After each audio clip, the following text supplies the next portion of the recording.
Hey guys, welcome back to Ages vlogs. അപ്പൊ ഇന്ന് ഞങ്ങളുടെ ഫസ്റ്റ് വെഡിങ് ആനിവേഴ്സറി ആണ് അല്ലേ സൗരവേ? അപ്പൊ ഞങ്ങൾ ആദ്യം തന്നെ അമ്പലത്തിൽ പോയി, വടക്കുന്നാഥ ക്ഷേത്രത്തിലോട്ട് പോയി. എന്നിട്ട് നമ്മളിതാ അടുത്ത ഡെസ്റ്റിനേഷനിലോട്ട് പോവാണ്. അപ്പോൾ നമ്മൾ പോണ വഴിയാണ് ബ്രേക്ക്ഫാസ്റ്റ് കഴിച്ചേട്ടോ. അപ്പോൾ ആനന്ദഭവനിൽ നിന്നാണ് നമ്മൾ കഴിച്ചിട്ടുണ്ടായത്. മസാല ദോശ കേട്ടോ ഞങ്ങൾ കഴിച്ച, നല്ല ടേസ്റ്റ് ഉണ്ടായിരുന്നേ. പിന്നെ അത് കഴിഞ്ഞതാ നമ്മൾ പോയിക്കൊണ്ടിരിക്കുകയാണ്. അപ്പോൾ നിങ്ങൾക്ക് ഇത് കണ്ടപ്പോൾ തന്നെ പോയിട്ടുള്ളവരാണെങ്കിൽ ഏകദേശം മനസ്സിലായിട്ടുണ്ടാവും എവിടെയാണെന്നുള്ളത്. കുറേ ദൂരെയാണ് പാർക്കിംഗ് കിട്ടിയത്. അവിടെ എത്തേണ്ട താമസം ഞാൻ എന്താ mango with chilli and salt മേടിച്ചിട്ടോ. അപ്പോൾ ഇതാ നമ്മൾ എത്തിയിട്ടുള്ളത് അതിരപ്പള്ളിയിലേക്കാണ്. ഞാൻ തൃശ്ശൂരുകാരിയാന്ന് പറഞ്ഞിട്ട് കാര്യമില്ല, ഞാൻ ആദ്യമായിട്ടാണ് ലൈഫിൽ അതിരപ്പള്ളി വാട്ടർഫോൾസ് ഇത്രയും അടുത്ത് കാണാൻ പോണത് കേട്ടോ. ഞങ്ങൾ കഴിഞ്ഞ പ്രാവശ്യം കൊടൈക്കനാൽ പോയപ്പോൾ ജസ്റ്റ് ഇങ്ങനെ ആ ഒരു വ്യൂ പോയിന്റ് കണ്ടിട്ട് പോയിട്ടുണ്ടായിരുന്നു. ഒരു 400 മീറ്റർ താഴോട്ട് ഇറങ്ങാണ്ട് കേട്ടോ. ഇടുങ്ങിയ വഴിയാണ്, പക്ഷെ താഴെ ഇറങ്ങി കാണുന്ന view it's worth it. Beautiful ആയിരുന്നു കേട്ടോ. ചാർപ്പ ബ്രിഡ്ജ് കടന്ന് നമ്മൾ വാഴച്ചാല വരെ പോയെങ്കിലും ടയേർഡ് ആയതുകൊണ്ട് അവിടെ നിന്ന് ഇറങ്ങിയില്ല കേട്ടോ. ഞങ്ങൾ ഐസ്ക്രീം കഴിക്കുകയാണ്. സൗരവ് ഏതാ കഴിക്കണേ? Green apple.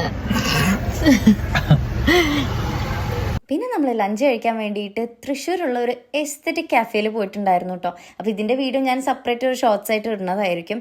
നല്ല ബ്യൂട്ടിഫുൾ ആംബിയൻസ് ആയിരുന്നു. But food was just average, വലിയ കുഴപ്പമുണ്ടായിരുന്നില്ല. ഇവിടുത്തെ പ്രത്യേകത എന്താണെന്ന് വെച്ച് കഴിഞ്ഞാൽ ഇവിടെ മിസ്റ്റ് ഉണ്ട്. ശരിക്കും മഴയത്ത് നിൽക്കുന്ന ഒരു വൈബാണ് കേട്ടോ. നല്ല എസ്തെറ്റിക് ആണ്.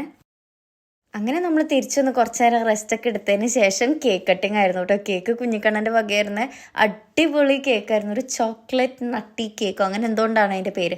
അതുപോലെ തന്നെ ഞങ്ങളുടെ ഇന്നത്തെ ഡ്രസ്സ് ഞങ്ങൾക്ക് അമ്മമ്മ എടുത്ത് തന്നതാണ് കേട്ടോ. ഫസ്റ്റ് ആനിവേഴ്സറി പ്രമാണിച്ച് ഞങ്ങൾക്ക് ഗിഫ്റ്റ് ചെയ്ത ഡ്രസ്സാണ്. ഒരുമിച്ച് എല്ലാവരും കൂടി സെലിബ്രേറ്റ് ചെയ്യാനായിരുന്നു ഞങ്ങളെ പ്ലാൻ കേട്ടോ. പക്ഷെ മിന്നുവിന് വയ്യാത്ത കാരണം അച്ഛനും അമ്മയൊന്നും ഉണ്ടായില്ലേ. അങ്ങനെ പിന്നെ നമ്മൾ കേക്കൊക്കെ കട്ട് ചെയ്ത് അങ്ങോട്ടും ഇങ്ങോട്ടൊക്കെ എല്ലാവർക്കും വെച്ച് കൊടുത്തു.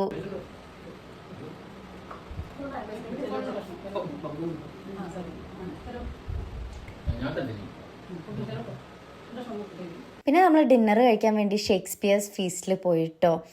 അവിടെ നല്ല ആംബിയൻസ് ആണ്, നല്ല രസമുണ്ടായിരുന്നു. അപ്പോൾ അത് അച്ഛനും അമ്മയും മെനു കാർഡ് നോക്കിക്കൊണ്ടിരിക്കുകയാണ്. അവിടെയാണെങ്കിൽ നമ്മളൊരു 20 മിനിറ്റ്സ് എങ്കിലും വെയിറ്റ് ചെയ്യേണ്ടി വന്നു കേട്ടോ. അങ്ങനെ നമ്മൾ ഓർഡർ ചെയ്ത ഫുഡൊക്കെ എത്തിയിട്ടോ. എല്ലാം നല്ല ടേസ്റ്റ് ഉണ്ടായിരുന്നു കേട്ടോ. എല്ലാവർക്കും നല്ല ഇഷ്ടമാവുകയും ചെയ്തു. ഇതിൻ്റെ വീഡിയോ ഞാൻ സെപ്പറേറ്റ് ഒരു ഷോർട്സ് ആയിട്ട് ഇടുന്നതായിരിക്കും. ഇപ്പം കാണുമ്പോൾ സത്യം പറഞ്ഞാൽ ലൈക്ക് എന്താ പറയുക, ആ ടൈമിൽ ഞങ്ങൾ ആക്ച്വലി ഫുള്ളായതുകൊണ്ട് ഞങ്ങൾക്ക് ഫുഡ് കംപ്ലീറ്റ് ചെയ്യാൻ പറ്റിയിട്ടുണ്ടായിരുന്നില്ല. നമ്മൾ പാഴ്സൽ എടുക്കുകയാണ് ചെയ്തത്. അവരുടെ തന്നെ ഒരു ചാട്ട് സെൻറ്ററും ടീ സ്റ്റോളും തൊട്ടടുത്തുണ്ടായിരുന്നു കേട്ടോ. അപ്പോൾ അവിടെ നിന്ന് അച്ഛൻ ഇതുപോലെ 2 തരം ചായയൊക്കെ മേടിച്ചു. അങ്ങനെ നമ്മൾ ഫസ്റ്റ് ആനിവേഴ്സറി സെലിബ്രേഷൻ കഴിഞ്ഞിട്ട് ഒരു മെമ്മറബിൾ ഡേ തന്നെയായിരുന്നു. വീഡിയോസ് ഇഷ്ടമാണെങ്കിൽ സബ്സ്ക്രൈബ് ചെയ്യണേ.